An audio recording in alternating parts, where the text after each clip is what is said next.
The unofficial start to summer is usually Memorial Day, but the official start of summer is just a couple of weeks away. That means the perfect weather for outdoor activities like swimming, hiking, and drive-in movies.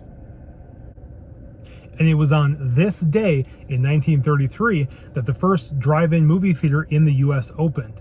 And I have just the vehicle to help keep that decades-old tradition alive. Like most pickup trucks, this 2017 Chevy Silverado LTZ is up for nearly any task, including taking you and the family to the evening showing of the newest kid-friendly movie. Its crew cab configuration has the room and comfort to haul you and up to 4 others to the nearest outdoor theater. And if it happens to be date night, we recommend turning the truck around, putting an air mattress in the back, and throwing on some pillows and a cozy blanket. Just be sure to enjoy the evening responsibly.